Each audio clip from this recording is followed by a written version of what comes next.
boy Ancient Albatross here again with the Cypher Unlimited crew. We have our usual suspects of AD or Alpha Dean. We have Spigs18 or Anthony. And we have a very special episode for y'all today, but I'm going to let Dean tell y'all more about that. Well, today's episode, as Al said, is a special one to us. It's Meet the CU Community. So we have some of our members here, some of our more active members on the server, and prolific out there, doing lots of things. So we're going to start things right off. We're going to have let them introduce themselves to you one by one.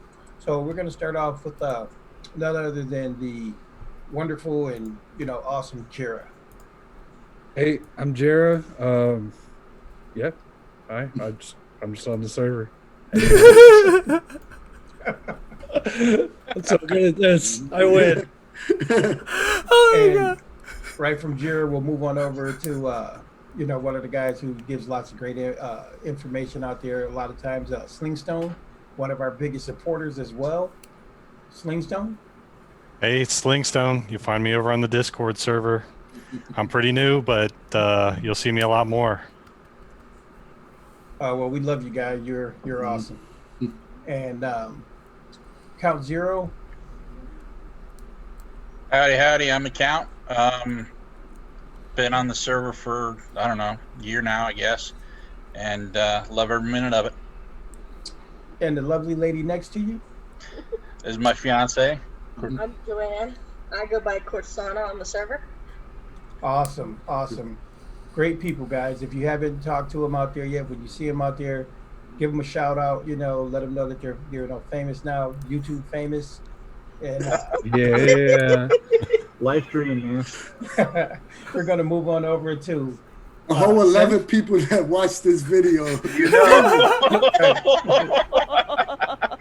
We're going to move on over. One of them was me. Second one was me, probably. Oh, boy. All right. Okay, we'll try it one more time. Synth? I'm Synth. I'm probably going to join your game if you host one. That's about it. Well, we're definitely going to host some more games, man. That's what we do. And, we're going to say, we say the last, never the least.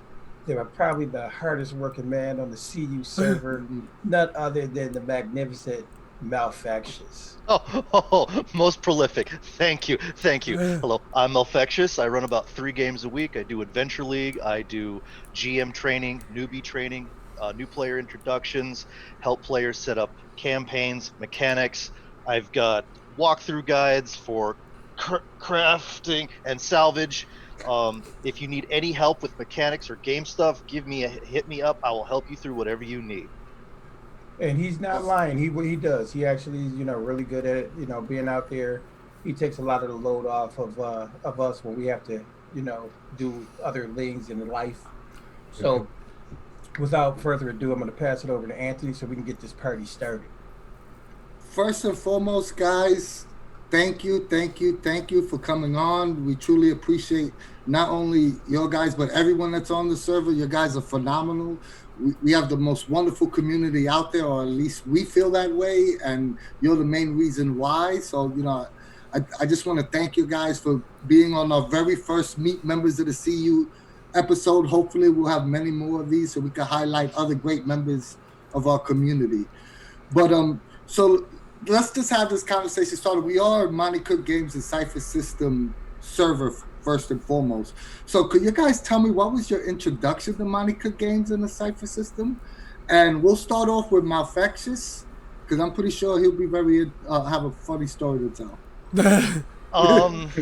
So my introduction to I started off with Numenera when it first came out. I think was it 2013. My roommate went over to Gen Con, picked up a book. We were in a lull. We had just finished like a Pathfinder campaign, and we were like, well, do you want to play this? I'm like, hey, John, what's this book? He's like, I don't know what it is. I picked it up at Gen Con. It was on sale. I'm like, okay.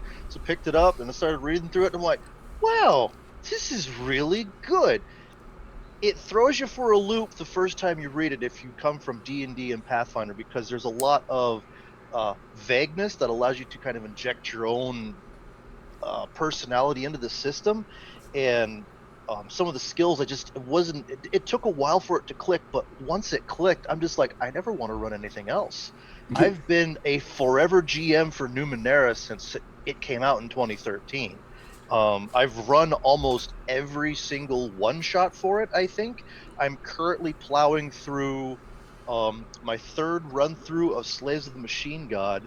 I've run every single one-shot adventure from the 10 instant adventures and every single campaign and one-shot that Monte Cook has released, I think. And I'm currently going through and making like Microsoft notes so that when I want to rerun them, I don't have to go back and reparse everything. But I learned, I don't know when I joined Cypher Unlimited. When Cypher System came out, I was like, this is a good addition. This really helps flesh out the setting and all this other stuff with more base mechanic rules and keep really system agnostic. And I joined, I don't know if I heard about you guys on Facebook. I can't remember how. Not to cut you off. Go ahead. Sorry. That's going to be a follow-up question. You more than enough answered the question. Not only are you the busiest guy on the server, you're going to control the whole show. I'm sorry. To keep him last, so he said. GMI, your stage time is over. Please pass the mic. Anybody that goes on our server knows that Mel is the busiest guy on the server. That there's no debating that whatsoever.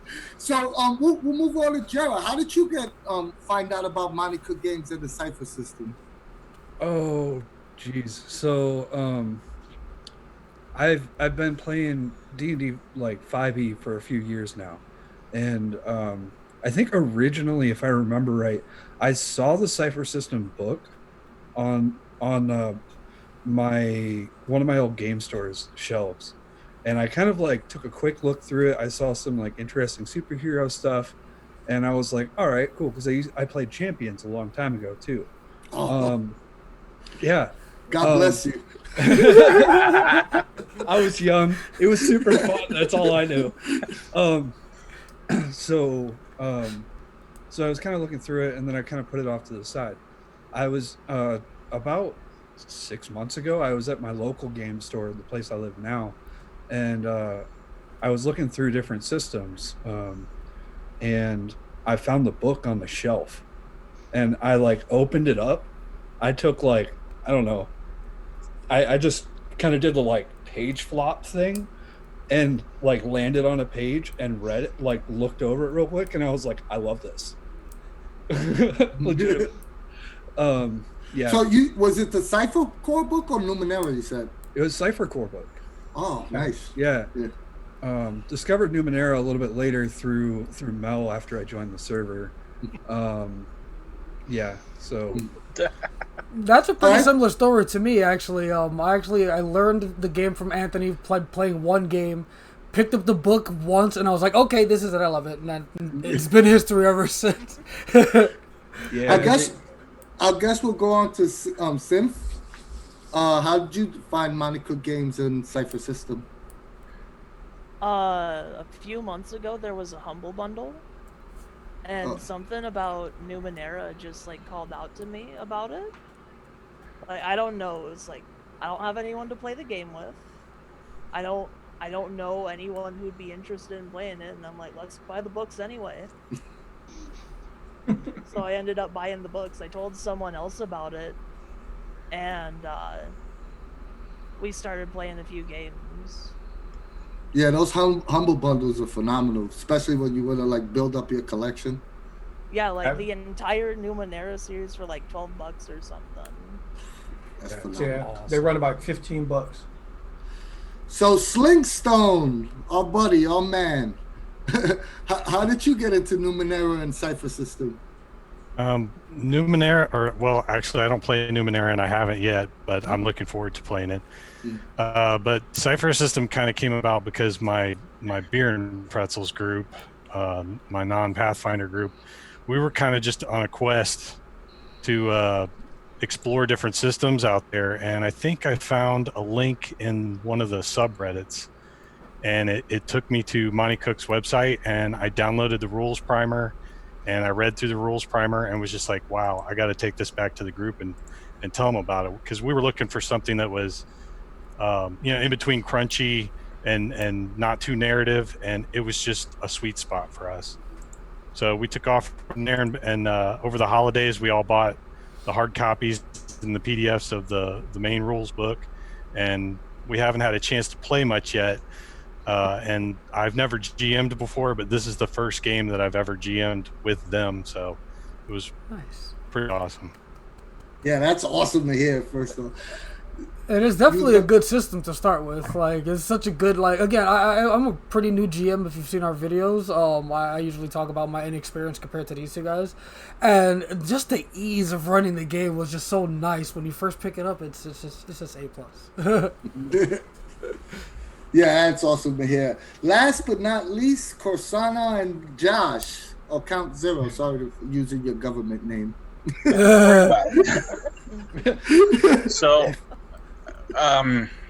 we've been gaming together for about 8 years now. We started out doing Shadowrun, and about 5 years ago, I picked up the Numenera PDF, and we decided we wanted to try it with the guy that we were playing with at the time. So we built some characters, and we tried running through Beal, and it just didn't quite fit. About a year and a half later, I was reading. I was looking for a new rule book to read, or a new core book to read. And I pulled it back out, and I started reading the chapters where the GM advice is. And the way he presented how that game should flow, I was like, this is the game I've been waiting for my whole life. I've been running D&D for over 30 years now, and I was really disenfranchised with it, all the way from basic up through 5 and everything in between. And this was like, yes, this is the game that I've been looking for forever. From there, it went into the Cypher system. And, over the course of the next 5 years, we spent stupid money picking it up. But, it's all we run anymore is Cypher and Numenera. I definitely know the stupid money. I know that Dean. I know that Mel. I know that Al. We've all spent stupid money. Yeah, we'll get it in PDF or whatever, and we'll start reading. Yeah, we need this in hard copy. Listen, actually use it in hard copy, but we need it in hard copy. Hey, Josh, I just have to.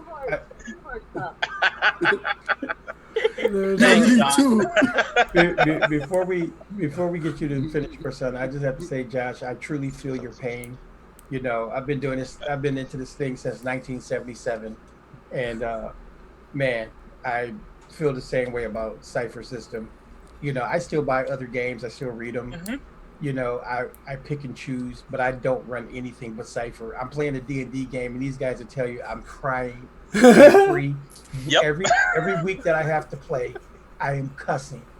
The last 2 sessions. No, you don't understand. The last 2 It sessions. hurts. It hurts. The last 2 sessions, 2.5, 3 hours, one freaking encounter, one combat.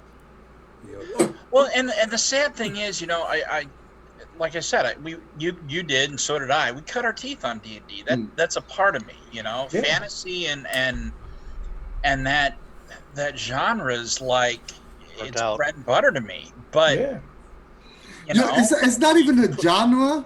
I think it's the system. It's systemology. No, but what I mean is, like, I understand where Josh is coming from. Like, I've been playing D&D since I was 12 years old, so it's very difficult. And, and I'm well past my 40s. It's very difficult for me to get away from or even bash it, because it's so much part of my DNA. I don't, and that's the thing. I'm not bashing it. I'm just saying it was painful. It's painful to sit there in a session now, because I think about how much I get done in a one-shot, in a 3-hour one-shot playing Cypher system. We go from point A to point B. I mean, Maelfectious, you know what I'm talking about. Oh, Jera, you've played with me, right, Jera? Didn't you play one of my games? Yeah, I played in your superhero one a couple weeks ago. Exactly. It's so much gets done in a... I tell a story in I mean, yes, my sessions do go long. I'll admit that. I do like my basic one shot does take about 6 hours. No, you and Al are in the same boat. Hey, I'm getting better about that. Ask my home group. Ask my home group. Here's the deal, Maelfectious, though. Even with you, you're still a good game master, and you compact a lot of stuff in those 6 hours. Mm-hmm. Okay, and if you want to shorten your time, hey, hang out with us. We'll teach you about pacing. That's the I don't think Mel is a pacing issue with Mel. I just think Mel enjoys gaming. More than No. My last session I did was only 8 hours long. I made my players cry. But first of all, you can't have one shot in 8 hours in the same sentence. Before we go any further, guys, because we're having a blast here and I'm loving it. But we gotta let Corsona talk. Corsona. Yes. Wait. She can. Hold on. I'm gonna embarrass Josh before even Corsona talks. Privately, Josh told me, Corsona, that he thinks that you're a better GM than he is because you're better at improv. Oh, by far. That's good to hear. I won't lie. But what I was gonna say was, before we continue, just a quick disclaimer. I know we were just bashing D&D and whatnot. I always like to throw the disclaimer out there. There's nothing wrong with enjoying that sort of like turn-based simulationist combat. If you enjoy it, go for it. Love it. More Cypher for us. But either way, I love Cypher system. But look, what I got in the mail the other day. We can't see it. Your background's covering it. There it is. Pathfinder 2, yep. Nice. I love it. It's a great system. This is the bestery. The stat blocks, the way it's set up, it's ridiculous. So I'm just not running it. You know, the one major complaint I have with Pathfinder 2 is fighters have to ready their shield as an action every turn. I about used it as a freaking bookend after that. That's another point for another time, but that's a whole different series. That's a whole other video. Sorry, sidetrack. Man, Cypher's awesome, guys. But what I was gonna say was we can lead off with Joanne for the next portion of our questions here, and that is what Anthony was saying was, how did you find yourself in the Cypher Unlimited? And as a follow-up, what's your favorite thing about being in the Cypher Unlimited, or your favorite part of the community as a whole? Well, so like Josh was saying, I was the DM for Shadowrun. So that we're clear. And then he started running the Numenera. And then he introduced me to Cypher Unlimited. And what I really like about Cypher Unlimited is that no question is considered stupid. I ask a question, anybody asks a question, we get answered. We get told, hey, this is where you need to look. This is how it should look like. We get told, hey, thanks for coming. Hey, how can we help? And it's not like other servers that I've been on that were supposed to be helpful servers, where they are just like, yeah, whatever, go read the rule book. Does that make sense? Yeah, most definitely. I really enjoy seeing that, where again, people aren't afraid to ask questions, and I love that we have so many people willing to answer those questions in such a civil way, and it's awesome. And what about you, Josh? How did you? I know you introduced her to CU. How did you find yourself upon the CU? I actually found it through Reddit. A few years back, I was starting to get into Discord. I have my own gaming server where I host my games typically, and saw that they had other content servers, and so being as big into gaming as we are, I started looking to see if there were other gaming oriented servers, and because I'd started playing around with the Cypher system, because I started playing around with Numenera, I was looking online and was big into Reddit at the time, and somebody on there said, hey, there's a Discord server, you should go check this out. And so we did. That's I just awesome. never left.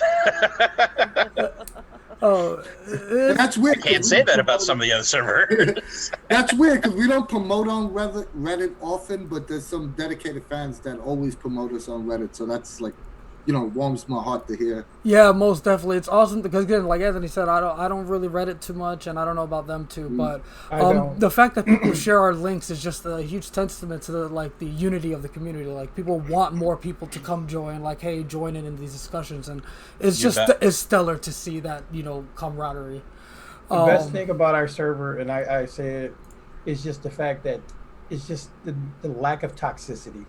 I love it. I've never been in a community, and I've been in a lot of online communities. I mean, we even had a discussion about like D&D and stuff the other day, and it was so cool because nobody was going like D&D sucks. It's crap. None of that. It was just, we're just talking back and forth about, how the evolution of gaming. The idea behind.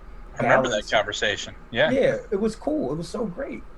So you guys keep up the great work. So, yeah, Jera, you tell us how'd you find us? Oh, so, after I found the books and whatnot, I began I was heavy into listening to podcasts over the winter, and I was trying to listen to some Numenera ones and whatnot, and I decided at one point I really wanted to play a game. I really wanted to just jump in a game and see how it went. So I think I started searching online, honestly. I don't remember exactly how. It might have been a super old Reddit post or something. I have no idea. But I remember seeing the CU logo and then going, join.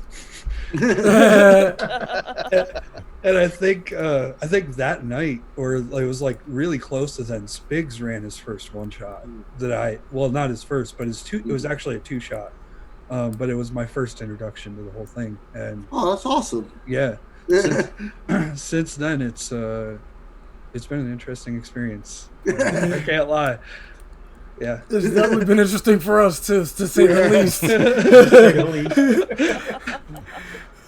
Oh, but I think we can move on to Sling Stone. How did you come about us? Yeah, it was searching for Cypher on YouTube, looking for videos, just trying to see what Cypher was all about. And I think the first video I saw of you guys was just Alan Spigs, and you guys were doing a video on how to introduce new players to the game. That's when I was still in New York. Yeah, I think I was in Queens for that one, right? Yeah, you were sitting next to each other. Oh yeah, if we were in person, yeah. So I was really impressed with the video. It just kind of grabbed me, and I said, "Who are these guys? What's this all about?" And I just dug in deeper, and then I did not actually get the link from any of the YouTube videos. I don't even think I knew the link was in any of your YouTube videos. I actually found it on a subreddit too, like some of the others. And as far as the community, I'm going to agree with Josh and Corsona and Dean. Definitely just such a nice community, friendly. I know I haven't contributed a lot yet because I'm still learning a lot myself, but I'm learning a lot from the community, just watching other people ask questions, reading what the responses are to those. I mean, that's been a really good time. I think it's like what Corsana said. There's no right or wrong answer. There's no, just participating in conversations is being a part of the community is enough. It's a great contribution. Yeah, because you know what? It's funny. Like what Anthony is saying. I think it's so cool because even the smallest thing you say sometimes triggers, a bigger portion. I know. I mean, I've seen Anthony take a small comment from one person and it turns into a whole discussion, and 7 or 8 of us are jumping in trying to get in on it because it's great. Al's always got something interesting. I love his, his I guess you call it the new GM enthusiasm. But that's not to say again, I always come in with the flip side of things. If you join to lurk, that's awesome too. Like if you join and just read about what people are saying and asking, reading their questions and the answers to their questions, it's a huge treasure trove of information that you might not necessarily otherwise have. And I think we can segue that into Synth. How did you find out about us? The one other person I found to play the game with, he ended up hosting a couple games for like me and for his family. He ended up finding you guys before I did somehow, and he sent me that way. I think he's still in the server. His name's Phoenix, probably still around. Oh, awesome. Okay, yeah. Cool. I mean, So again, yeah, he sent me by it. that's that beautiful camaraderie unity. Like, Yeah, I don't know how he found you guys before I did, but oh well. So introduce all your friends, yeah. Exactly. Please Anyone do. you know, tell them about the server. That's right. Why not? Exactly. Even if they don't play the game, they'll figure it out. Yep. And And then I like how many like different answers to questions you can get. Like you'll see so many things you just don't think of. Yeah. And that's the beauty, is that no one, there isn't a perfect GM, just like there isn't a perfect GM. There isn't, like there's so many different ways to tackle questions, especially the way Cypher system is designed. It's very GM specific. So, someone to ask a question and you're going to get 4 different answers, and none of them are incorrect. Right. They can all work. You can take a piece of each one, or take which one, speaks to your psyche more. It's a, I call it the sweet spot. It's Call them and make a Frankenstein about it.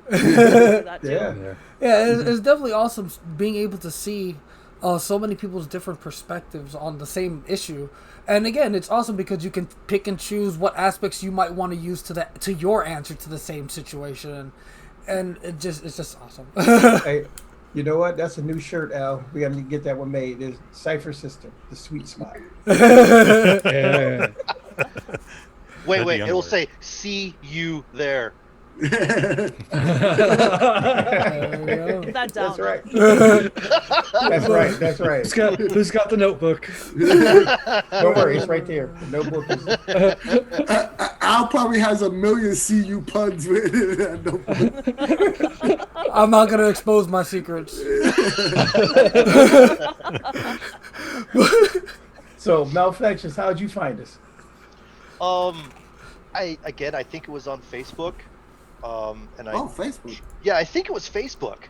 Because it came across my screen. I'm like, oh, cool. Clicked on it, and I agree with everyone else. I think I've been with you guys like a year or a year and a half or something like that. I have never had like a flame war with anyone in the chat. It is the most tame, helpful chat and community I have ever been a part of. And I'm like, you don't find this anywhere. And I side railed slightly. I think it's because of the way the game is designed. It's based off exploration and discovery, and a certain mindset that comes with that weeds out the more toxic people who just want combat. I love you, combat. I need you, combat. So that's been my experience and how I found you guys.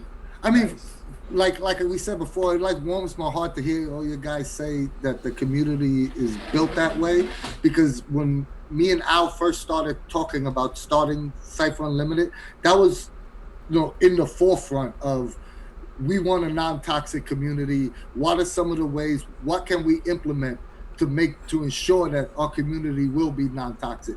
Granted, we were talking about a community of 25 people, not 3,000, but I mean, we did have those conversations early on. To boot, the community is so tame, moderators will join my game sessions because they're bored. and again, the mods are awesome. Char, Haplo, Spanglemaker, the golden ones, they're all amazing. But even previous mods, because you can't name the current mods. We had Steven, we had Kenny. I miss Steven.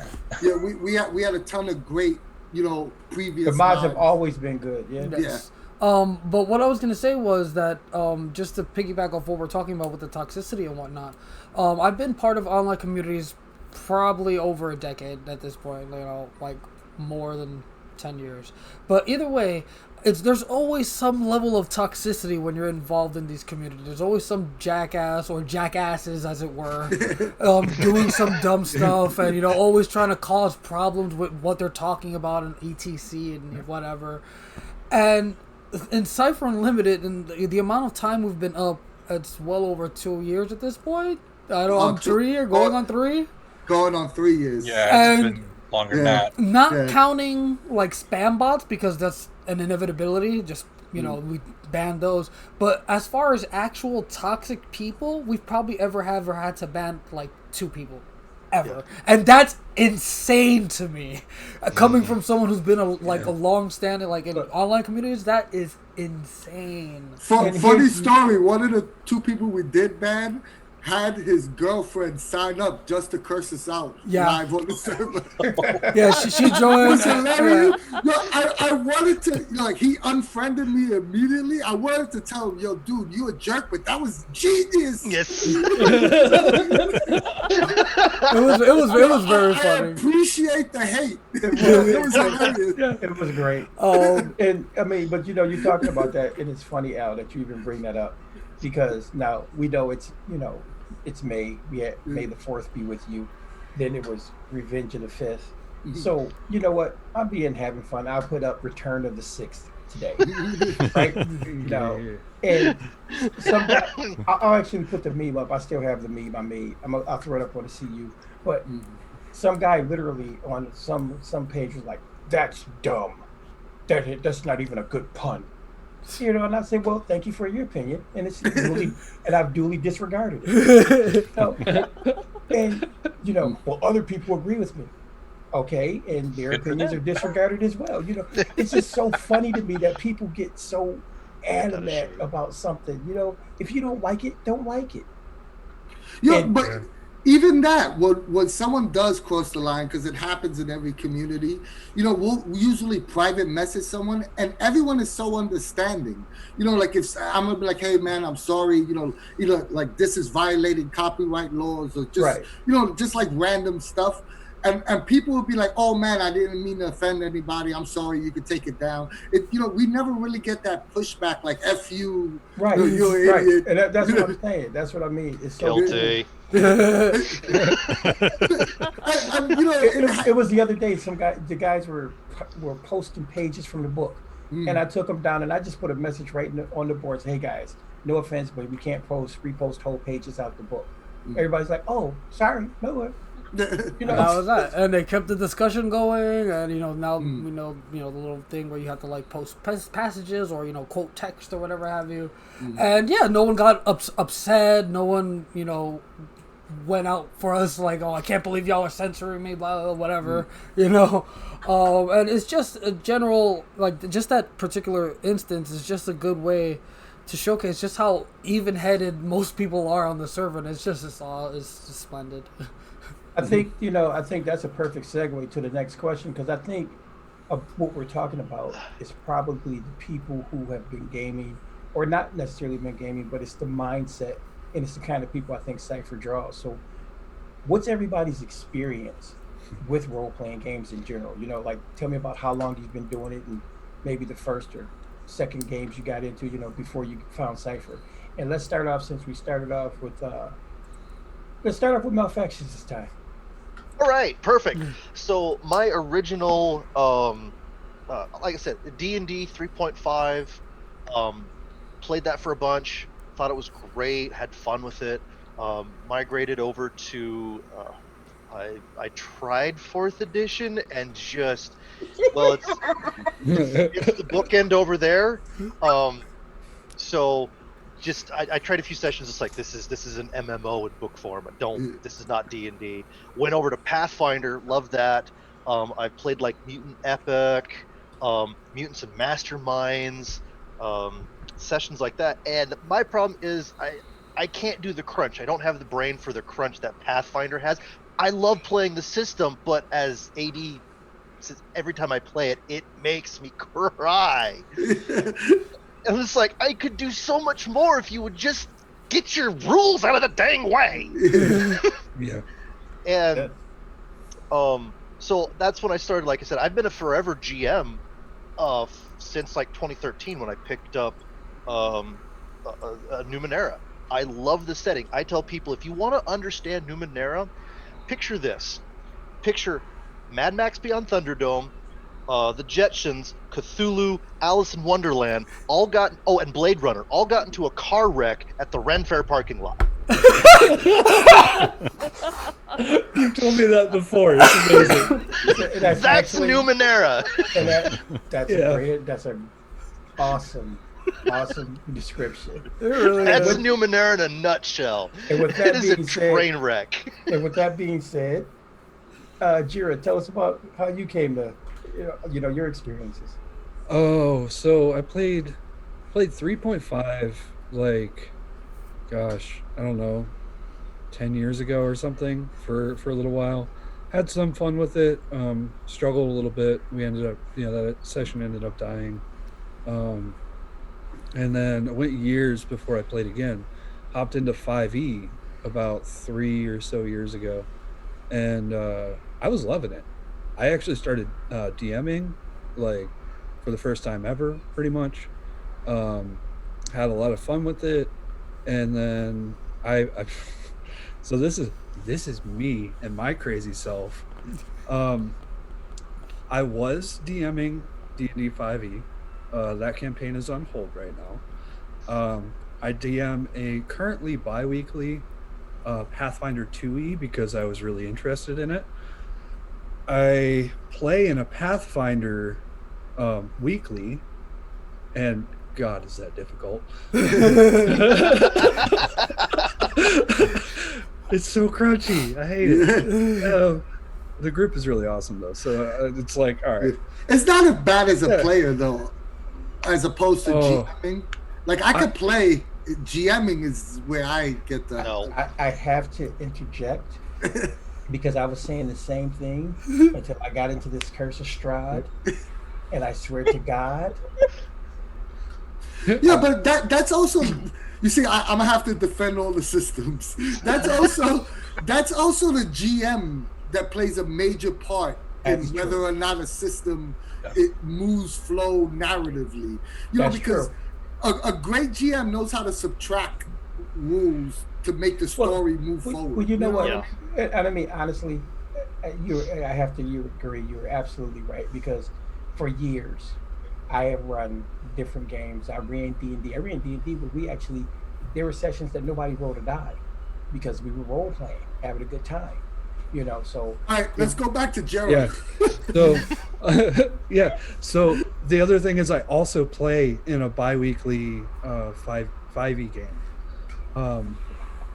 That's a lot of crunching out there. When do you sleep? What is sleep? So I also currently, to move more currently, again, I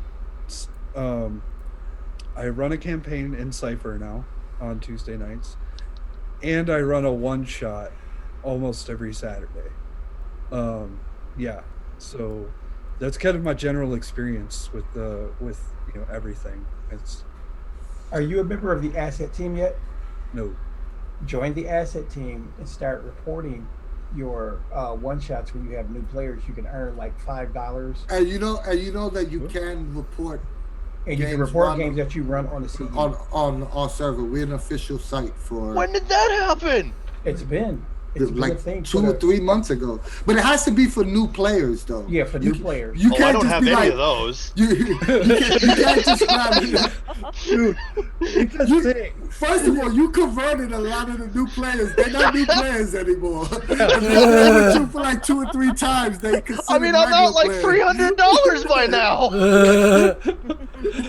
I have actually funded a couple of, partially funded a couple of my Kickstarters by doing demos, by introducing new people.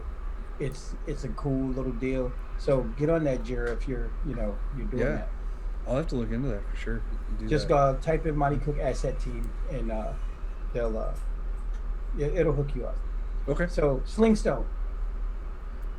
Yeah, it started for me probably back when Apple introduced the Macintosh back in 1984.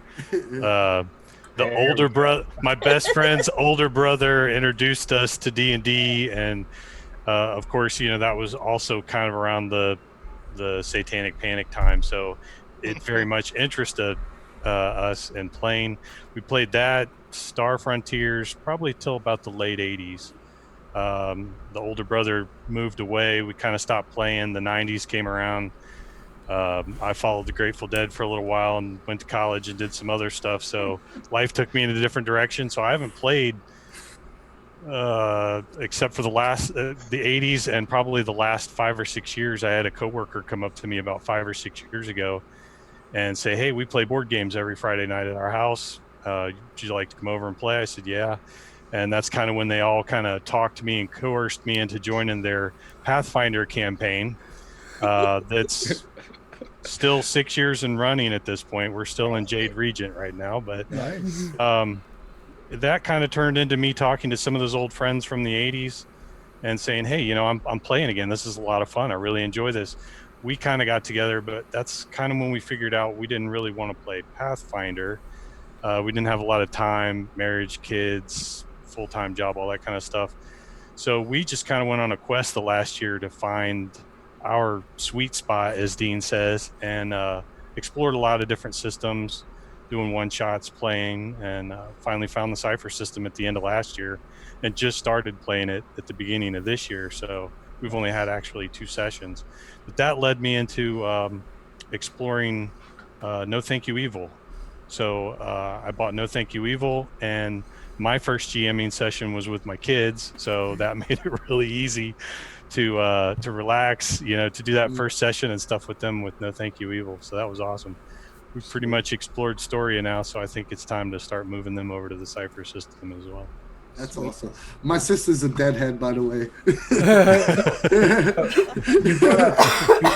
You brought up the Macintosh. So did you play Pool of Radiance? No, I did not. Pool of Radiance is one of the first D&D games on the computer, and that's you said the Mac, and that's what it was for initially. Was the Macintosh 2E. It's funny because I didn't have a Mac. I wanted a Mac, but I couldn't afford a Mac back then. I had a Commodore 64. Oh, Commodore 64! I remember those. I had a 64. Yeah, I had me too. Amiga. I had an Amiga. I had a Mac 2E when I went in the military. All right, so Corsona and CountZero. I can go first. You can go first. All right. Need an argument.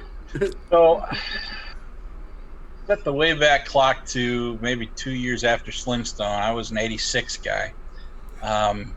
Living in Ohio at the time, there was a guy that I knew that lived in the house behind ours, and they had a camper, one of those fold-up ones, that his older brother and his 4 friends would sit around that pop-up table that you see, and we're playing expert set from D&D back in the box set days. And so we'd sit around and listen to them because, it wasn't cool. It wasn't cool to let the kid brothers play or anything like that or any of their friends. So we just listened to them. But, about a year after that, I ended up getting the red box for Christmas. And so I started back in the original D&D days all the way through AD&D and 3 and 3.5 and 4 and 5. And in there I played Shadowrun and Traveler and Mech Warrior and Battletech. You name it, man. I've played it all. I do remember Pool of Radiance. I had it on the 386, the old SSI gold boxes. Nice. Eye of the Beholder 2, Pool of Radiance, Pool of Darkness, all of them. They were great. They were.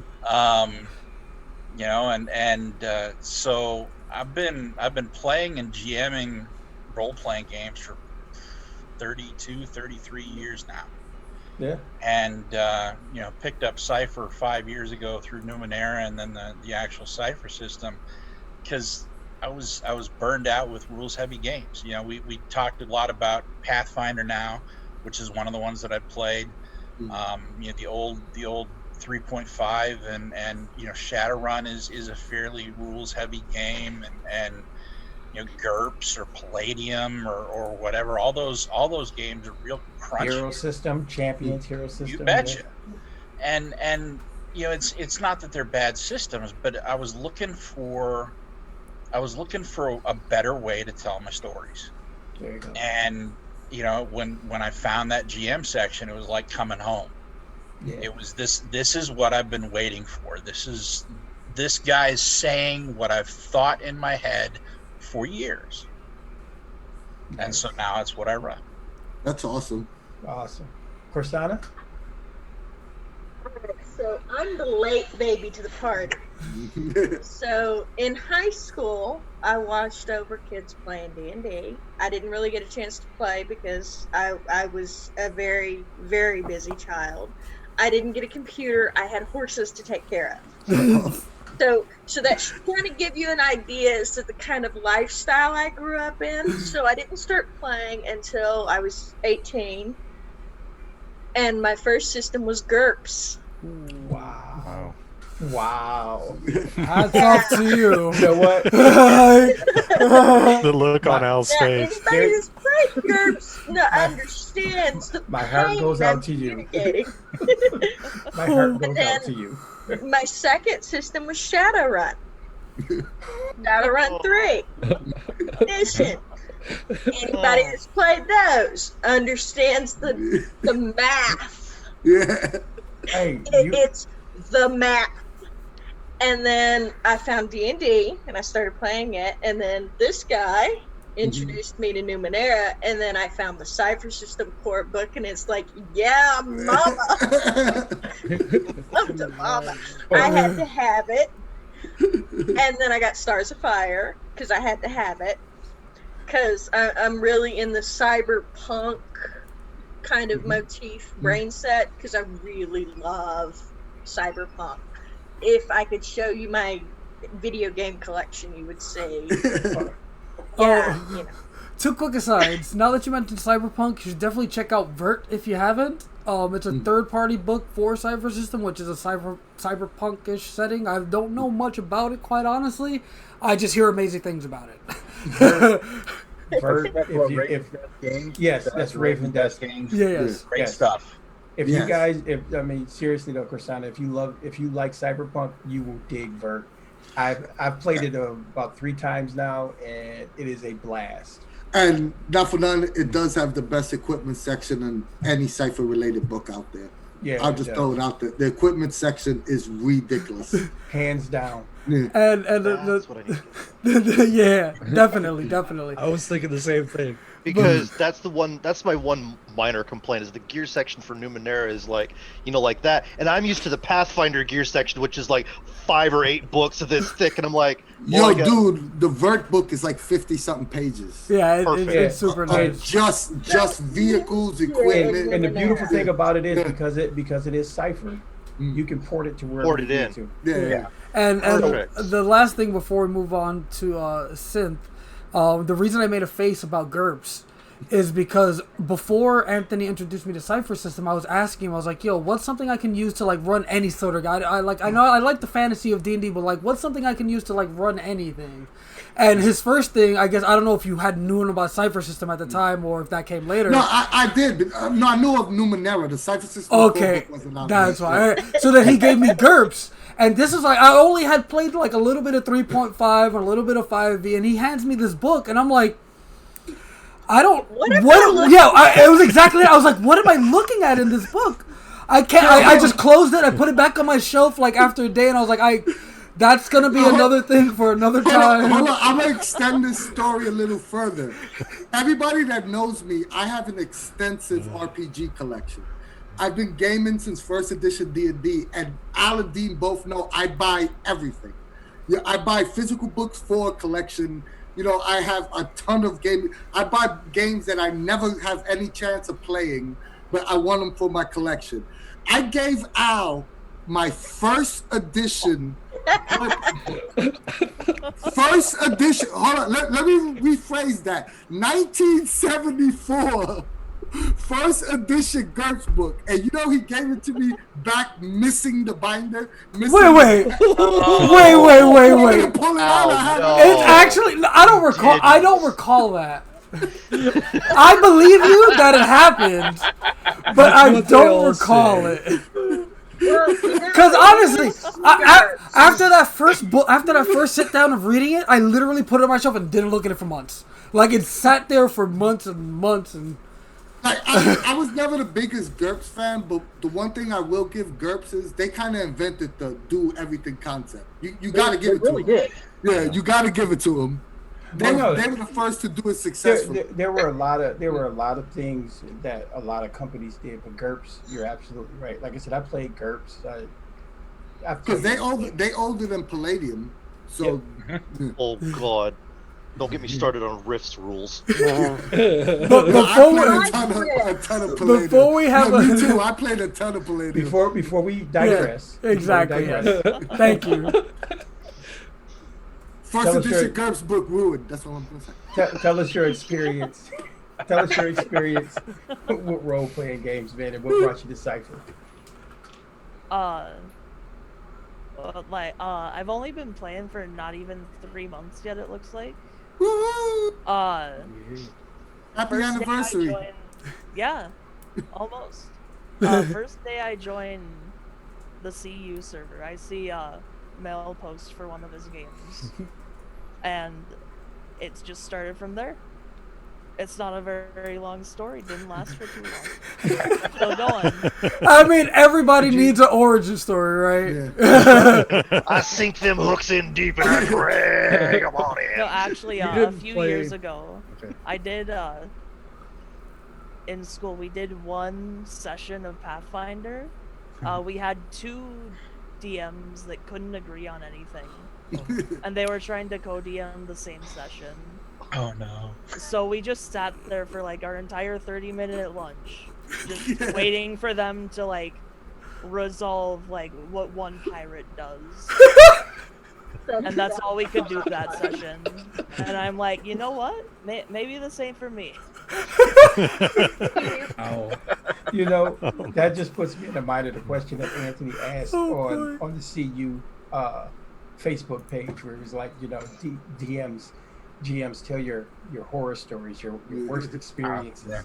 You know, so that's pretty cool. You keep that in your pocket. That's a good story to tell. You know what's beautiful about Sim's story is that you could have 30 years in, or you could have 3 months in. You still get that excitement of, we're gonna play this game. I'm gonna be somebody else, or I'm gonna build the world for other people to play around in. You know, that excitement never goes away. That spark, and so like.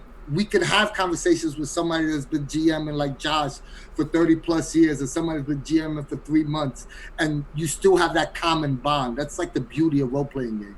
The beauty of role-playing games, but also I would say the beauty of Cypher, because Cypher kind of, I've said it 1,000 times, it rekindled my love.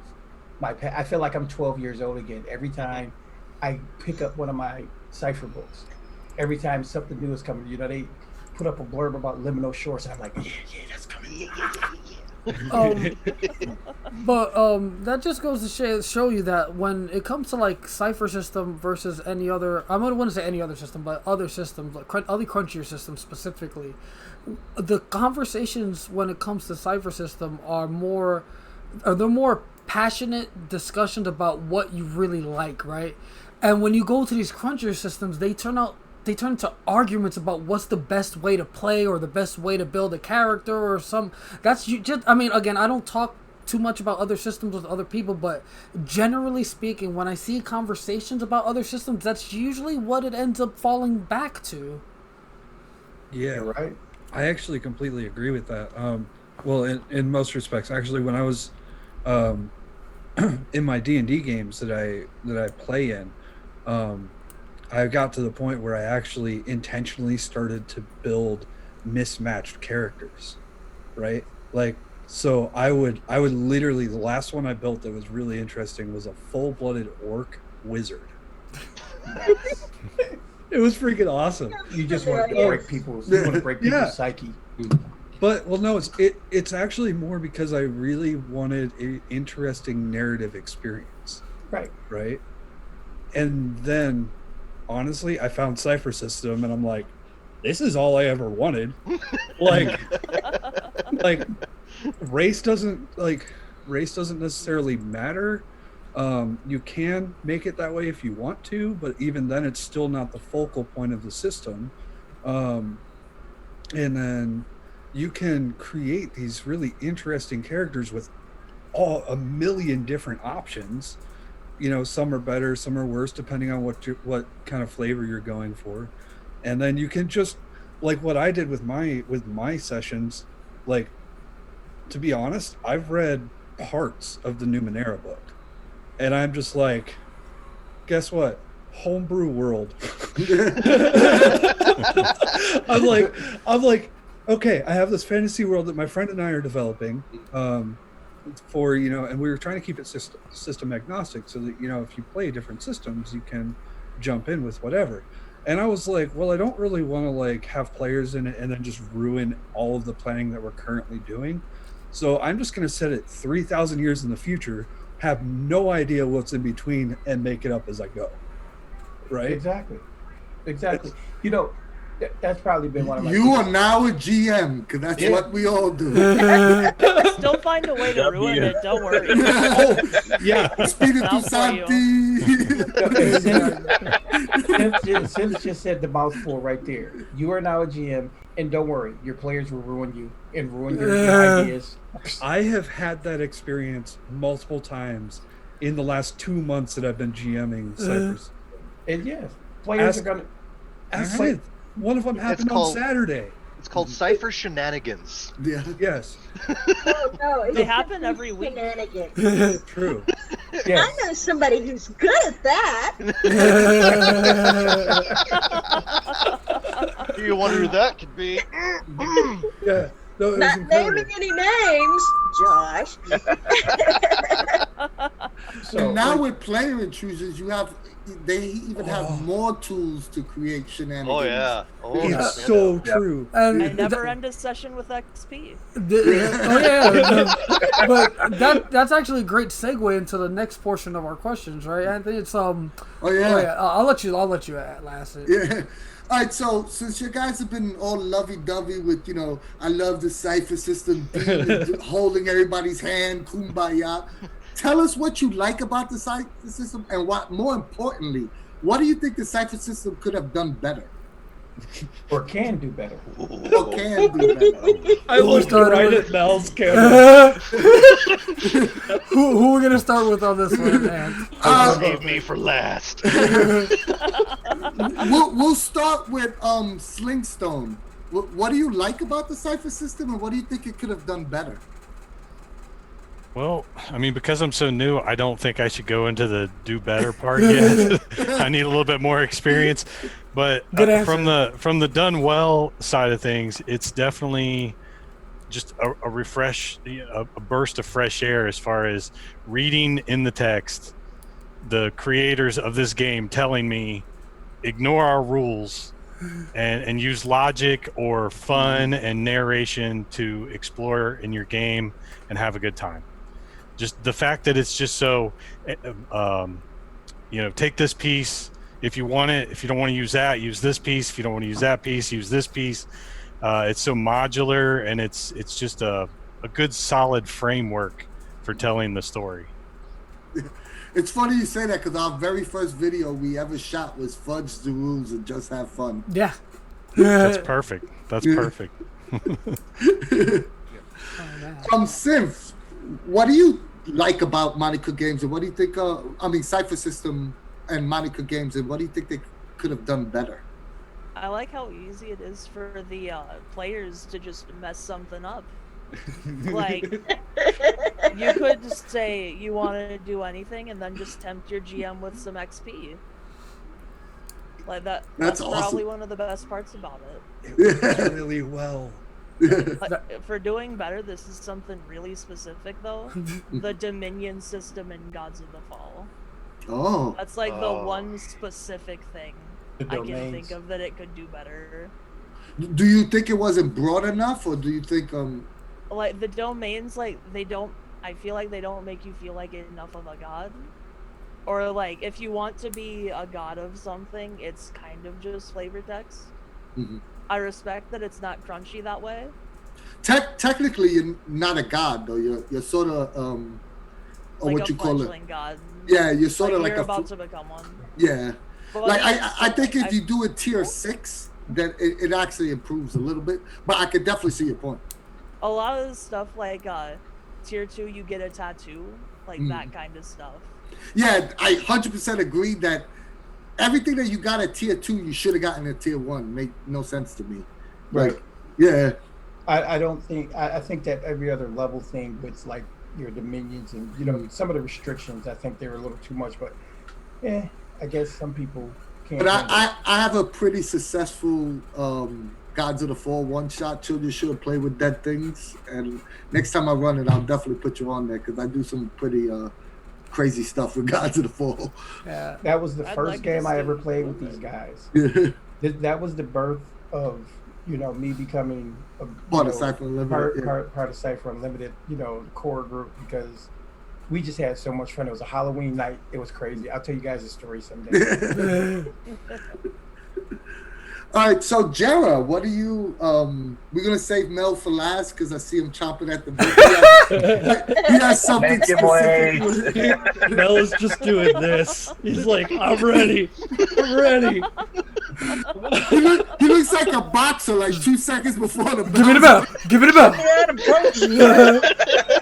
the eye. Cut the eye. So,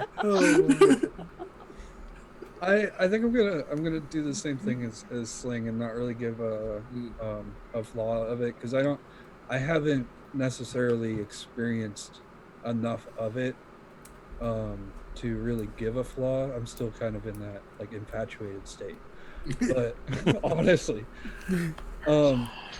he's still in love.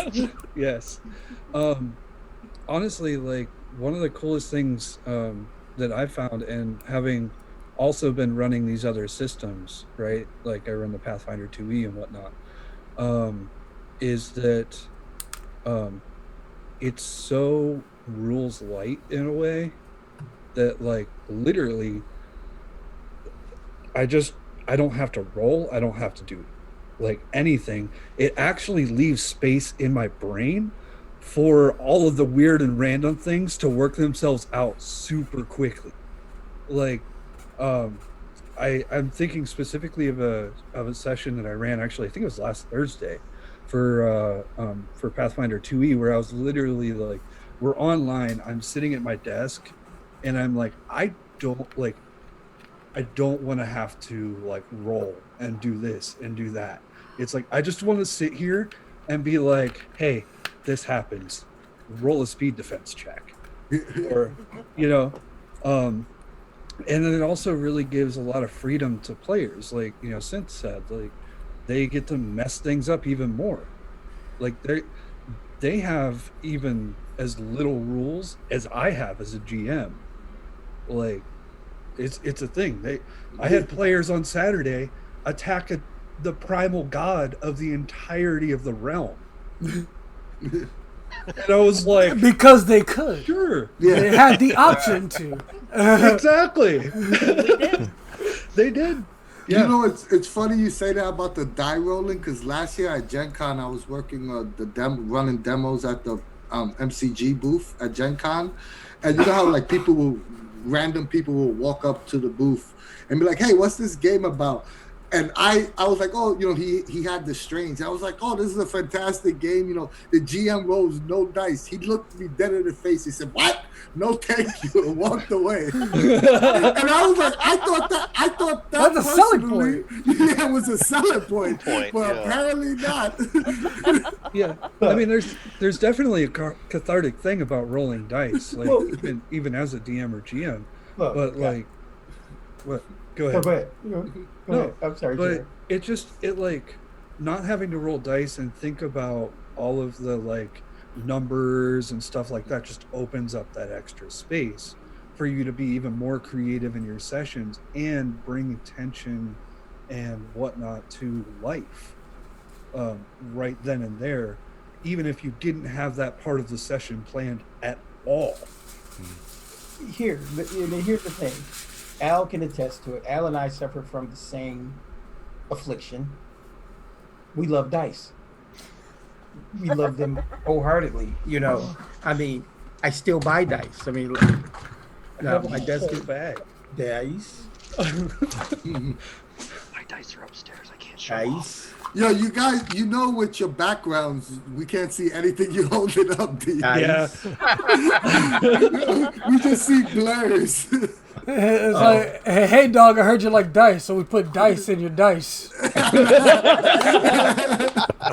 Yes. That's what I'm saying. So, I mean, I have so many dice, and I just did the Kickstarter for Infinite Black, and ton of dice. But I don't get upset that I don't get to roll dice. I just don't. It's because I love the system. It makes it work. Yeah. Corsona and Josh, and I know one of your guys are not going to cop out and back out like the rest of these wussies. There has to be a negative. There's a good and a bad. There has to be a negative. I'll go first this time. We just waiting on Maelfectious. You're gonna, how long do you got? Well, we'll make it wait a little bit longer. So, the thing that I really like about the whole system is the sentence structure. You don't just have, I'm a this, like I'm a wizard, or I'm a this thing or that thing or the other thing. You've got I am a curious glaive who delves in the darkness, or stuff like that, which has been really useful to let us write together. The downside, I would say, that I've personally found, outside of the lack of dice rolling, because I kind of miss the terror on my player's face when they hear the clatter of the dice behind the DM screen.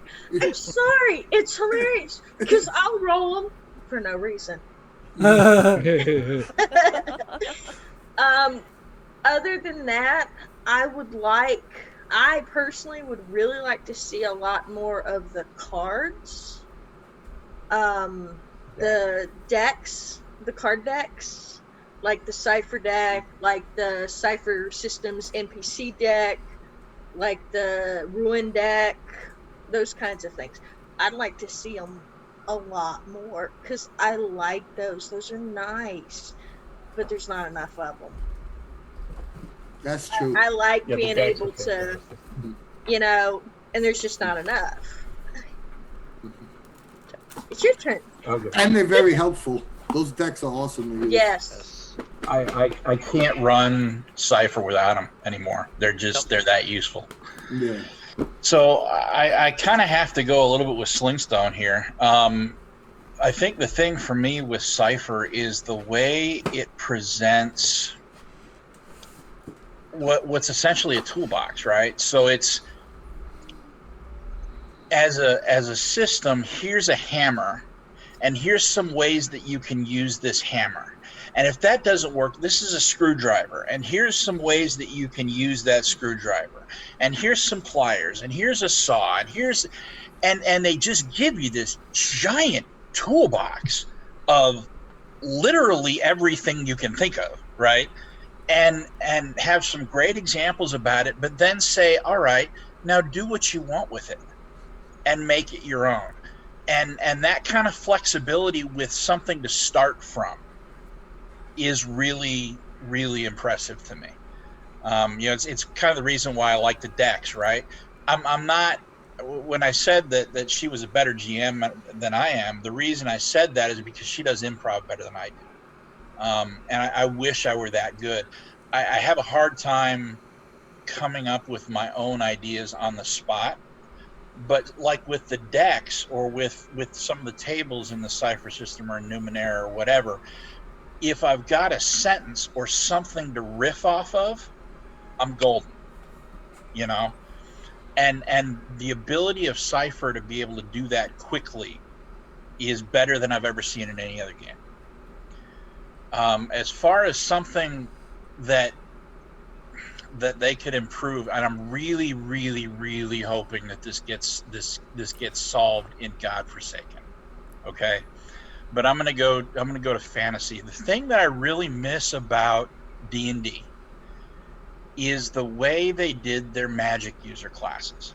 Okay, with a wizard. All right, you can sit there and you can build this spell book, and it may take you years and years and years and killing, whoever to scrounge their scrolls and their spell books and painstakingly copy it into yours or whatever. But at the end of the day, you've got this wizard that can cast any spell in the book because he's got it in his spell book, right?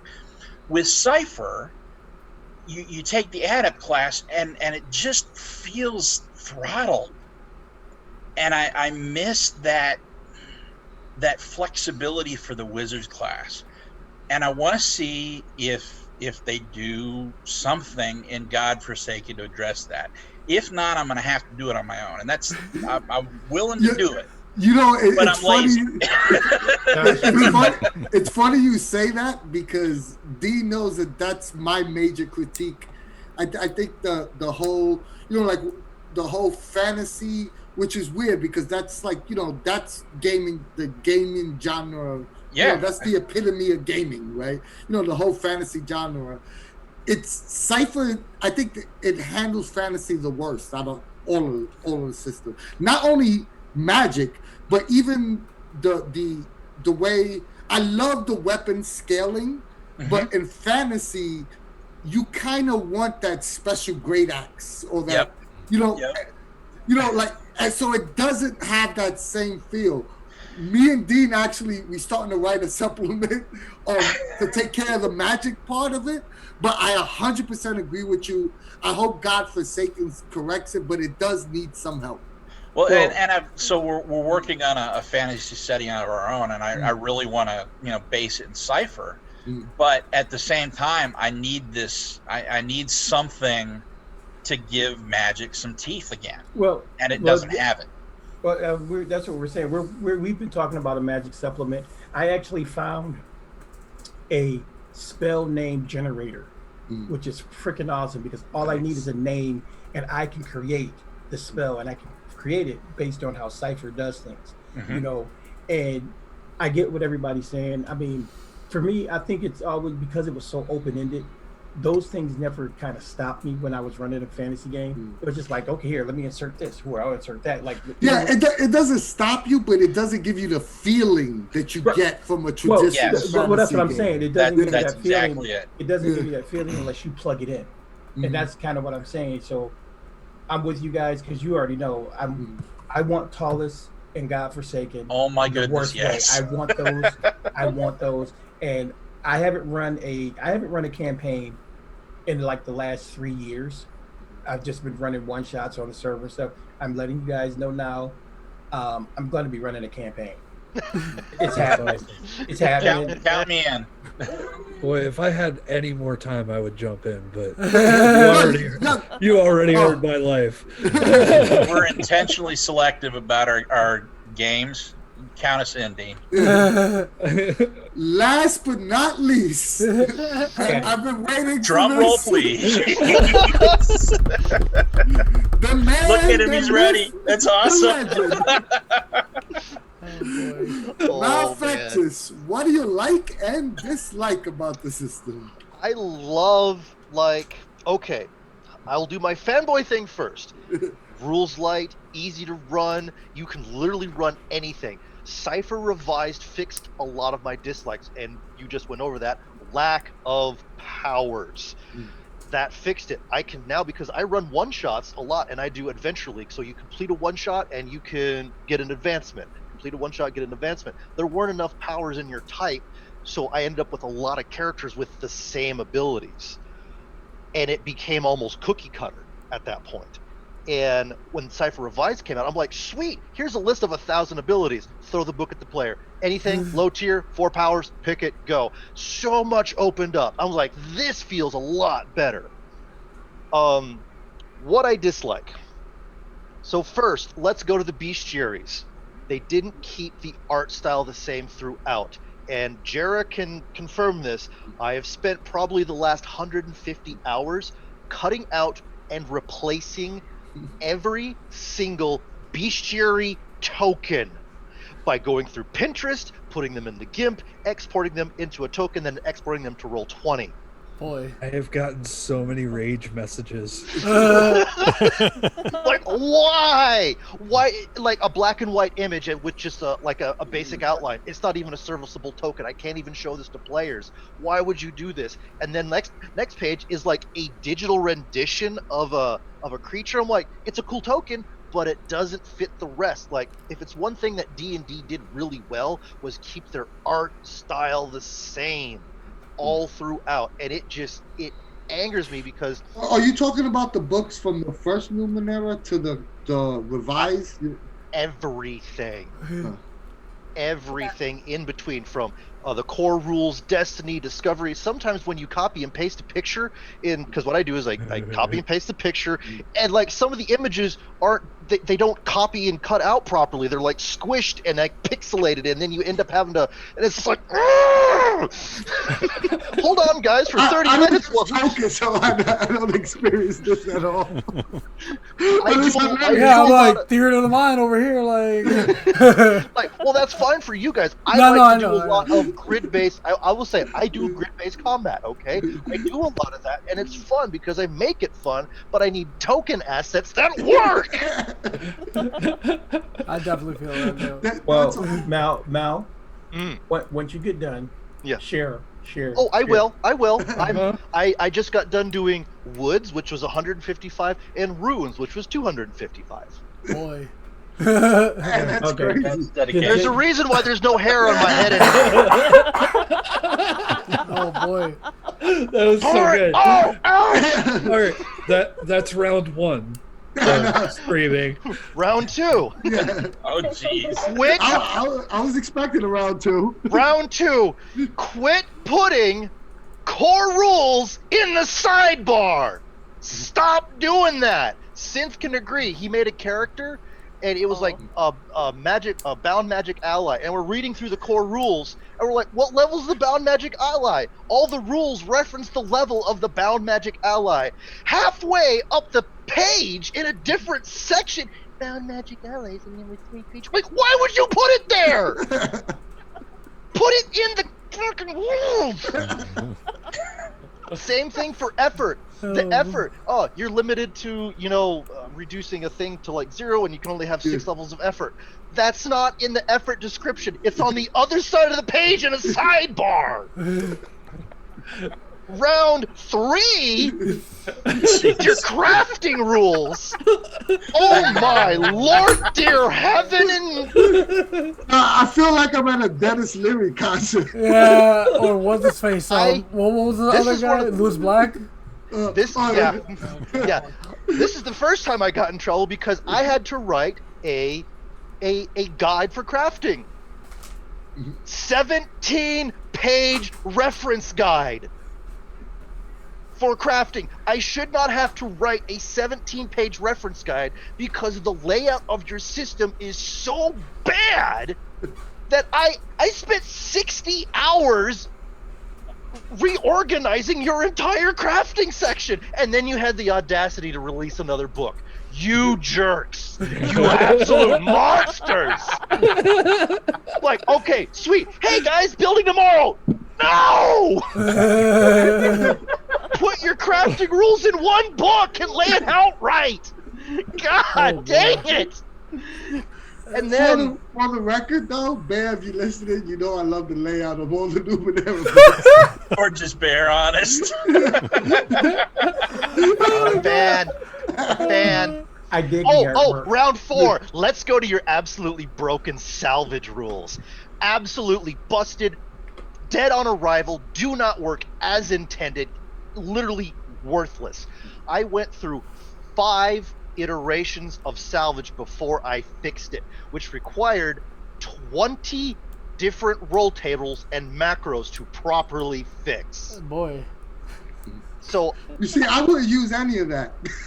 I'd be like, yo, can I salvage? Yo, it's a difficulty 4. Roll. Yeah, you did it, buddy. Let's go. I'm with you, Anthony. Difficulty 10 to salvage. Don't bother. Listen. It's all right, Bruce. We still love you. Listen.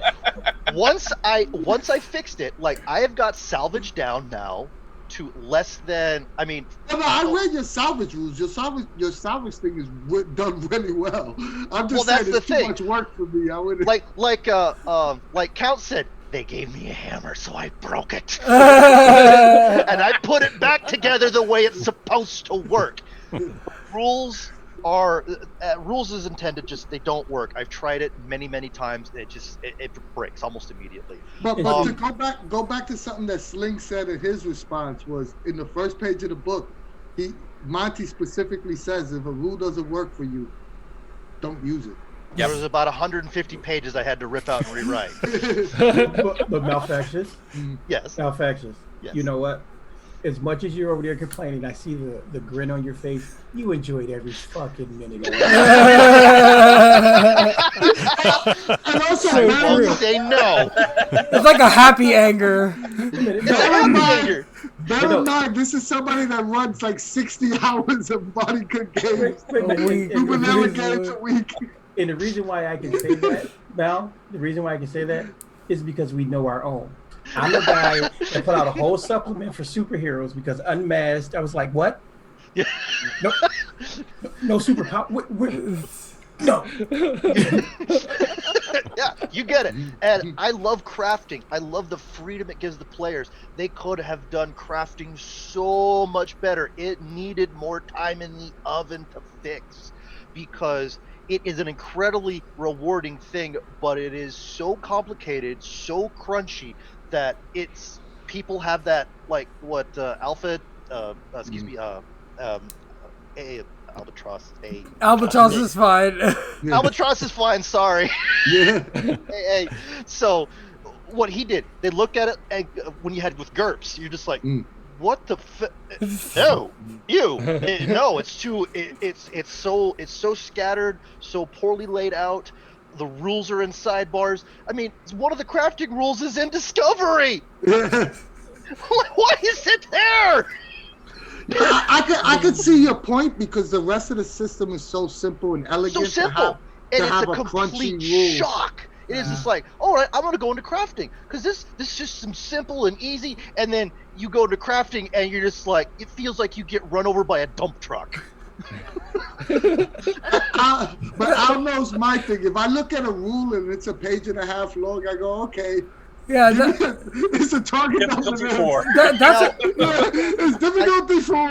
Let's keep it moving. I will say one thing. These decks right here are a godsend. Which The two are weird those? deck- Okay. That's the salvage deck, right? No, That's this the is weird deck. Oh, This the is weird deck. This has a bunch of little written things on it, and then this the ruin deck also has like little stuff on it. No, I'm not going to show it too much, but they are essential GM tools for when players go off the rails, for anything from NPCs to monster encounters to room generation. These things never leave my sight. And I mean, I wonder if I know she was complaining about there not being enough cards, but folks, Oh, yeah, this that's what I was is trying to open. this is full of cards. Yeah, exactly. He got the special edition because That's not enough. yeah, so this is plenty of cards. I actually need a second one. My thing is too full. I need Yeah. a second box. Yeah, I've got mine. And if the you're best running GM value purchase there is. yeah, and if you're running a table game, all the bestiary cards are excellent references. If you're running on Roll20 and you have to copy and paste from the bestiaries, you're gonna reach through the microphone and want to strangle someone. Like, why didn't you make this more compliant? And, But, and I'm going to say this, about Anthony talking about a rule. If it's a page and a half long, it's not even a rule. Anthony will take an adventure and look at the title and go, "Yep, okay." I'm ready. Let's go. But yeah, we've been having excellent discussions, right? Tonight. Before you move on, I just want to say, I bust chops. Just because you guys didn't give a negative thing, that's just what I do. I talk smack. So don't take any offense if I gave him 5 rounds of good stuff, okay? He compensated for the others, I think. He made up for us. Now made up That's for what the I was rest of you. Yeah. Take one for the But team. Don't get offensied if I call you guys a name. I do. D knows I call everybody names. I call my 4-year-old twins names. Don't worry about it. But either way. So again, this has been a very rousing discussion. Yes, thank you guys again for coming on and having this talk with us. We got one last question. Well, No, we got two more couple other questions. things, but again, this has been very great conversation. And one of the beautiful things about Cypher Unlimited is all the conversation that gets sparked there. Like, it's so many different topics that get discussed. Is there any particular conversation or topic that you particularly enjoyed talking about on the server in your time on the server? this is for all of y'all. I mean, we can start with anybody if you have a particular one, or for anybody. But yeah, like it's just open discussion, like because there's so many wonderful topics that get discussed, to rules questions, to setting questions, to just so many good things. It's just a wonderful resource to, like, even again, if you're a lurker, if you don't want to talk to anybody, it's just awesome to see what gets discussed. So anybody? I particular? oh god. Oh, I kind of lurk, but I tend to like the conversations around character creation. I'm still, I don't have a lot of experience in that area, so I like watching people contribute ideas on, like, how would you make this character in Cypher System? How would you make this character in Cypher System? So I really enjoy those conversations. I definitely do enjoy. Like, it's I know. just, oh, I was gonna say, I know me personally, I love when people are pitching game ideas, because like I like to see what other people are thinking and what you know, like where their mindset goes in game creation. And I also like to see the, you know, like the wanting validation for your idea, you know, because, you know, that's like something that you know, you have to get past in order to, you know, like not worry so much about whether people like your idea or not. And the only way you can get past that is by pitching those ideas. So I like those conversations. I think my favorite, kind of the subject of the last CU video you guys did with the 1 hour game prep that you were talking about. But watching through that, the thing that struck me and the thing that I really like seeing on the server is other GMs' takes on how to handle prep, how to handle table situations, things that I might not have thought of, or ways to deal with complications or story hitches or character hitches or player hitches or whatever that I hadn't thought of before, because we're all different people. I like seeing, you know, hey, that's something maybe I need to be putting in my toolbox, or I need to be pulling out when that kind of thing happens. I think that's great. Yeah, I learned from everybody. I learned from every single one of these people. I'm still learning, and I love it, and I've been doing this forever, and I'm still learning stuff. You guys give great ideas. What about you, Jera? What do you think? You got a favorite? I mostly lurk, but yeah. I mean, I lurk until I post a game, and then but no, every now and then it's really difficult, because like I'm planning a lot, honestly. Like, obviously. So it's really difficult for me to actually be involved in a lot of conversations. But I particularly like, hard word, when I post in like new GM or something. Like the other day I posted about traps and stuff. I can't really divulge a lot of information because there are people in that channel that play in my games. But like, I was like, okay, how would you handle traps? Like, would they be considered GM intrusions, or, because it was just something that popped up in my head.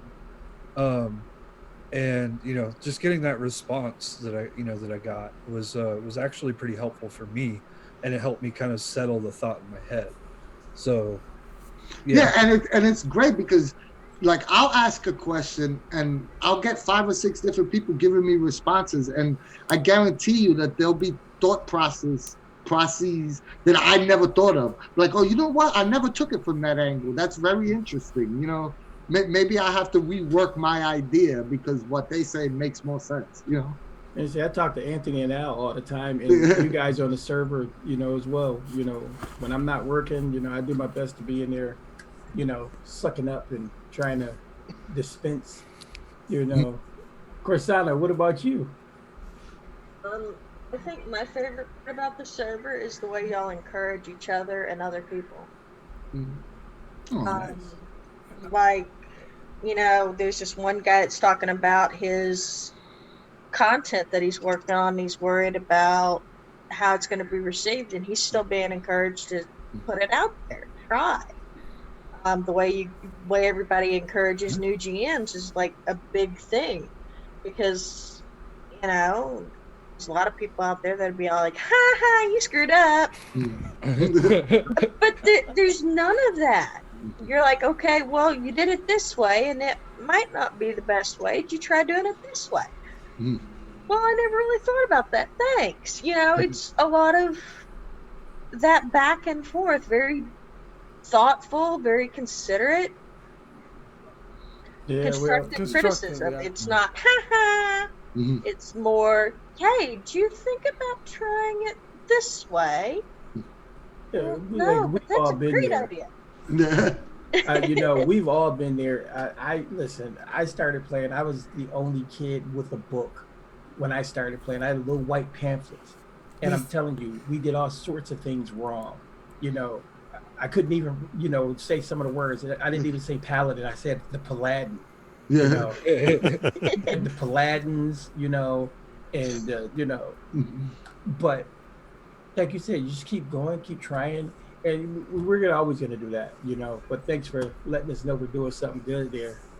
Me and Mel were on the phone like, I don't know, a week and a half ago, and we were both telling each other, hey, you do this well, how do I learn this? You do this well, you know what I mean? So it's, and we both are very experienced GMs. You know, we both run good games. We lost, but we still learning from each other. You know what I mean? It's not, you know.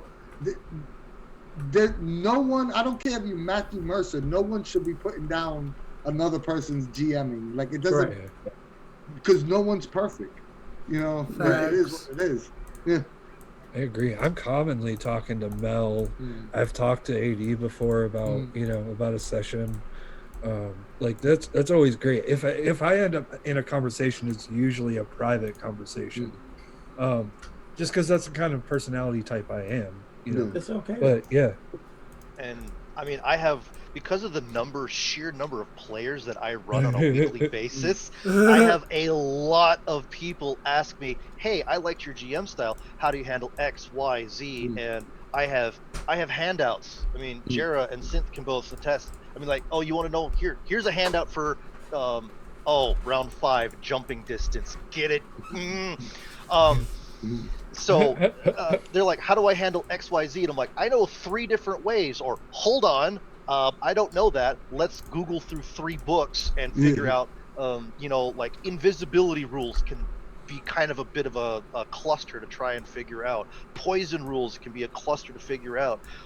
How ciphers interact with NPCs, how NPCs interact with other NPCs can be kind of a struggle to figure out your first go around.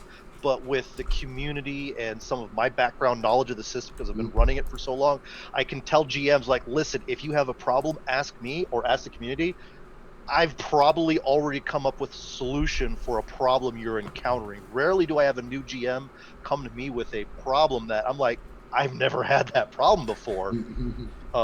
It's like, I've had that problem. I know how to solve that problem. Here are 3 different ways I've seen on the server for solving problem X, Y, Z.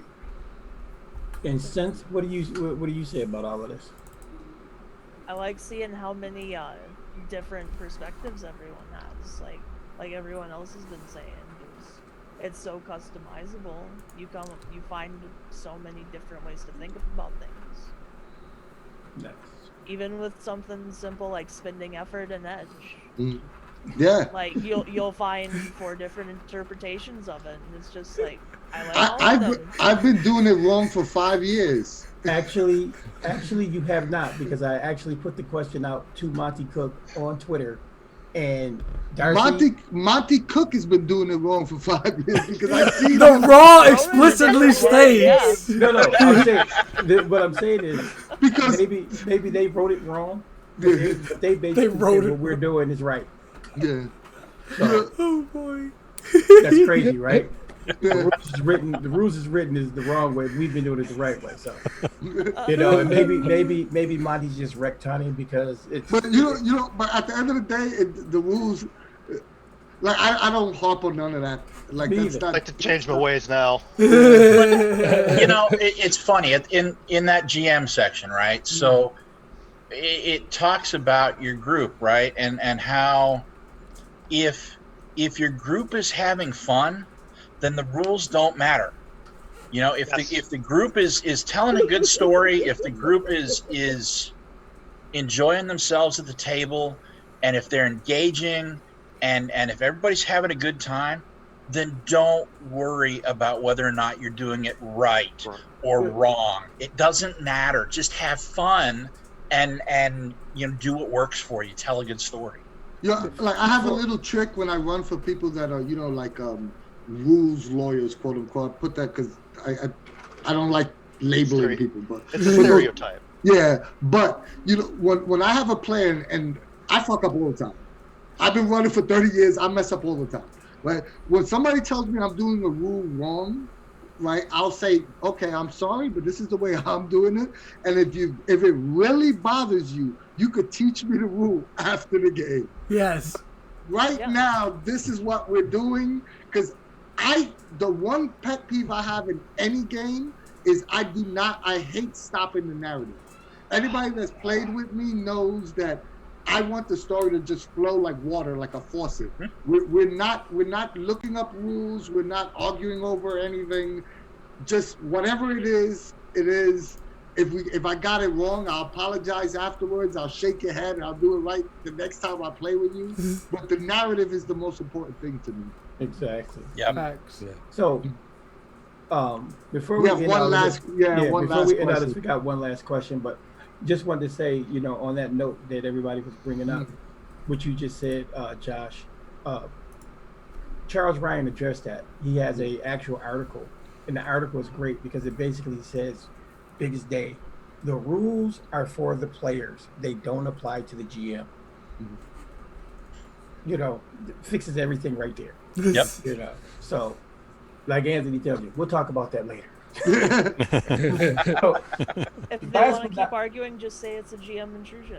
Pull out that section of that. I've done that many times. It says, if one of the players tells you that you're reading the rules wrong, point them here, and it says you're wrong. I'm the GM. You're wrong.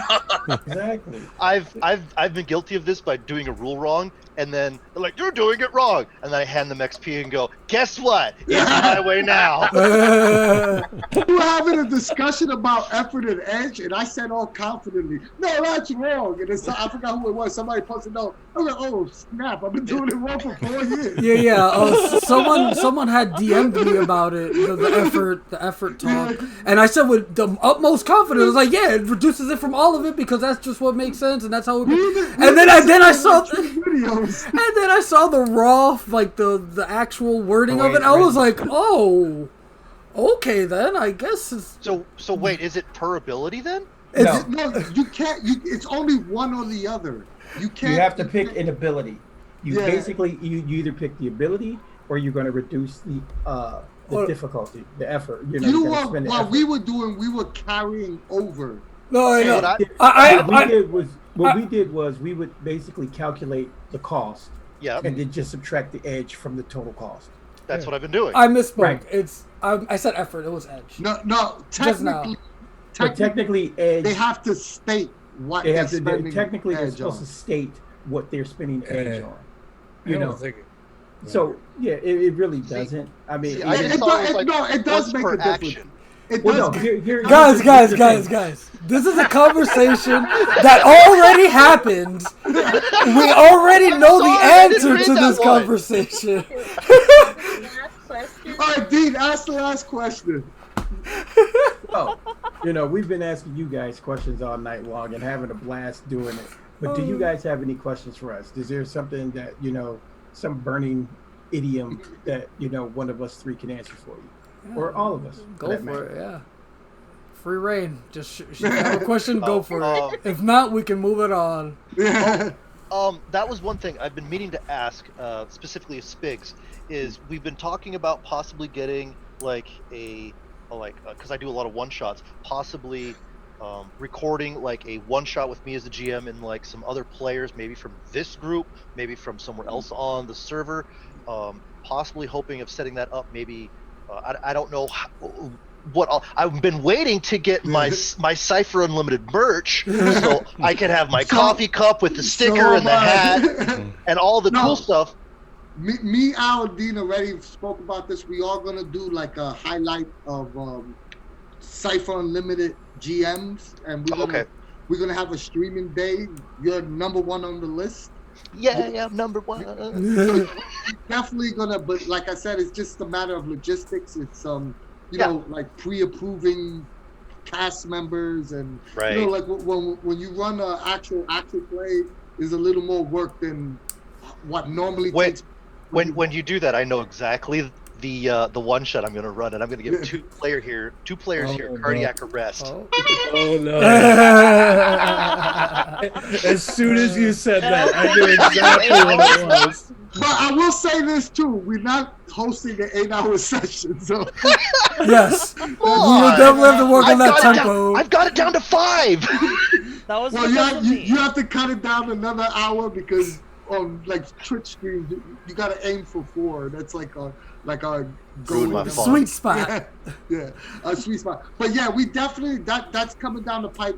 We're actually working on that now. Okay. Me, Dean, and Al meet once a week to go over logistics and stuff that's happening, along with a Cypher Unlimited convention that we're working on as well. But we're gonna start like nailing that out within the next month and a half. I'll definitely have something for you. Good, because I'll be broken with my leg. Anybody else has any questions you want to know about Cypher Unlimited and the behind the scenes? And it doesn't have to be RPG related. It could be anything. Yeah. What's our favorite ice cream flavor? Like, anything that might have. This is like a get to know each other type deal. Like, we got to know y'all a little bit. Ask us whatever. Like, and if not, what do you do to get that hair? Me? I've been wondering, yeah. So my hair is naturally curly, right? So this just stands up on its own. I don't do anything to it. It just stands up. If I were to grow it all out, it'd be an afro. My husband cuts my hair and not styles it, but dyes it and bleaches it, dyes it. And yeah, I don't really do anything to it. It just stands up like this, and man. I could attest. I told you that'd be a really good topic for a video. I test that because we share Gen Con rooms every year. And Al gets up and he has he's the only person I know that can go to sleep and wake up with a perfect ball. Yeah, I go to sleep and I wake up and it looks exactly like I might have to do this a little bit and then that's it. Listen, he's not lying. We share the room literally. That's all he would do. Get up in the morning, and go. And afterwards brush my teeth and I was good. Oh yeah, but yeah, that's my hair. But funny enough, I will have a funny side story on this. I work at CVS, retail. I'm a cashier. A staggering amount of people have asked me if this is my real hair. Like, is that actually is that real? I'm like, yeah. Like, does it look fake? Like, because it's a staggering amount of people who ask me if it's like my real hair. Like, staggering. You just say, man, this is just part of my corporate uniform. Just take it off, blow their mind on. Everyone else has it too. Just right. One day, magically, just make sure it's have a. Shave it off. I know it's and make a wig. Make a wig out of it, and be like, "No, ma'am, it's part of my uniform. They forced me to wear this." You got me. It's fake.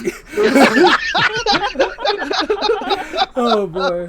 Yeah. Congratulations, you win a prize. All right, guys. Well, this is great. But if everybody's done with questions, if there's no more questions. Anybody have any final statements? I got one question for Albatross, because I've never actually been in a game with you. What is your favorite GM moment? Actually, I can link a video to this because I actually happened to save it. I'll just mention it briefly and I'll link you the video. So I was playing a one-shot. It was a space pirate one-shot. It was called Big Daddy Kraken. TLDR, they get to the end, they're ready to, they're on a pirate ship ready to stop a pirate wedding. They set the big old pirate ship to explode. Their ship is already within this ship because it's a giant ass. I don't know, I'm bad at classifying ship types, but it's a big enough ship that can hold other ships. So their ship is docked within. They set the big old ship to explode and they hightail it out of there, right? And the pilot jumps in the thing, he jumps in the seat, he says something really funny, I forget the exact phrasing. It's amazing though. He rolls a dice for the pilot and it's a natural 20. So this was the last roll of the game. It was this was the end, and this was a perfect way to end it. So he rolls the natural 20, and people are throwing ideas at them, like, have this and this happen, have so-and-so die. He's like, no, I got this. I'm gonna end this perfectly. So he's like, I power up my hyperdrive, so on and so forth. Is like, you can feel, like, the immense power from the engines. I forget how he worded it or whatever. And then he says he pushes it into overdrive or hyperspeed or whatever, and they're traveling through hyperspace, and they come crashing into someone's room. And it was, they see a man sitting at a desk, at his table, at his computer, and they literally crashed into my room, like breaking the fourth wall. So I had to roleplay as myself, interacting with the characters who just, because he uses natural 20 to say that the hyperdrive like malfunctioned, and now they were in a different like reality or dimension, and that's how it ended. Like them crashing into my room, I interact with them. One of the bigger, beefier guys picks me up, and I like walk off with them. Like that's probably like easily one of my favorite endings to a game. Nice. That's amazing. And I'll link the video because it was amazing. It's just amazing. Yeah, it's on it's on YouTube. It's on YouTube. Yeah, but I'll link it to you privately or in the Discord chat. But yeah. Okay. Send it to all of us. Yeah, I'm gonna link it in the CU our little chat that we had for this. Yeah, I'll link it in there. Okay. But that's easily like just the fact that they made me break. I don't think I've ever broken the fourth wall in a game or been forced to, and that was a lot of fun role playing as myself, interacting with the actual characters I had just been. Yeah, it was fun. It was fun. Okay, so anybody else? I just want to say thank you guys. You know, we really appreciate. Not only we really appreciate you guys being on the show. We really appreciate everything you guys do on the server, and you guys are awesome. So thank you so much. Thank you. Yeah. Thanks Anytime. Thanks for having us. So with that, Anthony, you said yours. Al, you got anything for these guys? No, just thank you again so much for coming on. And we hope to do more of these. If you're watching out there wondering how you could get on, we may reach out to you like we did with these fellas. And lady. But yeah, this has been super duper fun, and I look forward to doing it again in the future, because it's so nice to, again, like we've been saying this whole video, you hear the perspective of other people, and it's just such an awesome thing when it comes to a big community like the community we have here, and it's just fantastic. Also, if you want to get on, don't hesitate to DM one of us, because we absolutely going to do another one of these videos. And if you want to show on, we have 3,000 members. We couldn't get everybody on for one video. Not at once. So we definitely gonna do another one. And so we will be contacting more active members. But if you're somebody that actually want to get on and BS with us about gaming, contact us. I'm pretty sure we can make it happen. Yeah, most definitely. To echo my fellow CU buddies, my CU brothers. Thank you. Absolutely 199%, and we're trying to get everything situated so everybody can get their sexy CU gear. Speaking of which, before Al shuts us out, let me shameless plug. If you like us, you like what we do, don't hesitate to like, share, and subscribe our videos. It helps us out tremendously. Every time someone likes to share and subscribe the video, it opens up the algorithm for other people to find us and see our videos. So please do if you can.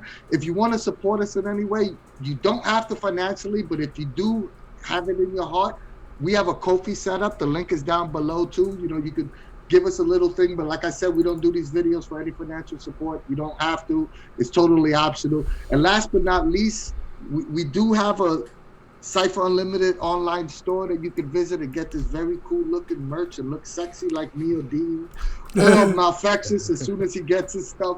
So that's another way you can support us, guys. But like I said, there's no obligation. We love you regardless, one way or another. You don't have to support us in any way, but you do have to join the server and chat about gaming. Well, like I said, it's definitely that. That's my final thought. Join the server, come game with us. Hit me up. If you want me to run you a game, I do. I love it. I'm always putting something up. And like I said, there's a campaign coming, CountZero, and Corsona. You were definitely first 2 members on the list. You betcha. So And yeah, look forward to again, hopefully us doing this again. We're looking forward to meeting more of y'all face to face, because it is awesome to put a face to the names. We've probably interacted at one point or another on the server, and again, it's awesome putting that face and personality all together as one. And yeah, we look forward to meeting more of y'all. And again, thank you so much for coming on. Thank you everybody for watching. And yeah, from us at the CU, we will see you later. Peace.